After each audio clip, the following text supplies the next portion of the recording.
I was the guy that was selected to cut the timber. I was young, fast, and you couldn't catch me. You're uncatchable. You're at that. But we got up to the top timber, up to the 5th timber, and I give her one hit with the axe, and she got me buried. And he hauled me out, and we were the only 2 left on the wall. Everybody else was gone, including the official. But he pulled me out. My lamp was smashed. My cap, my hard hat was smashed. It was still under the stone. So he pulled me out. I was buried from the head down to the waist. And he got enough stone cleared and pulled me out, laid me between the chucks. Then I had to go for help. 21 West was the wall we were on. And he had to go over a mile to get the guys to come in and carry me out. There was no donkey run or anything else in there at the time. So whenever he got out there, 4 guys that had been loading extra coal in the wall above were out on the landing, on their landing at 20 West. They come back in, 4 of them. They walked in that mile and carried me back out on the stretcher, 4 of them, after loading 2 sections of coal or more each. I had 7 fractures in my skull.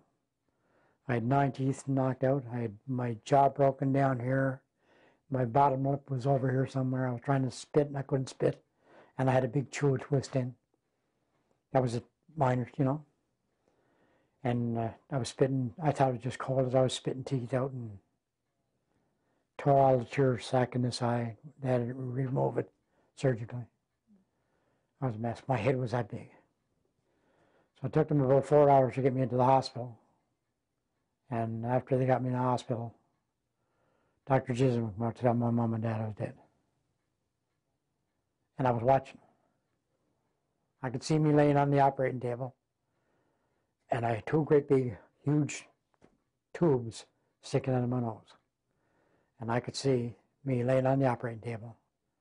And Dr. Chisholm talking to my aunt and my uncle, my sister and my brother. And I thought my mom was there.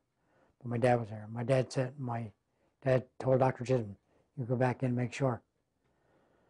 And Dr. Chisholm come back in to make sure. And he slammed the door. When he slammed the door, my shoulder hit the roof of the hospital. And the roof was cold. And bang, I was back in my body. And he came back out and he said to my dad, he said, you just can't kill those spring pigs. He's coming around.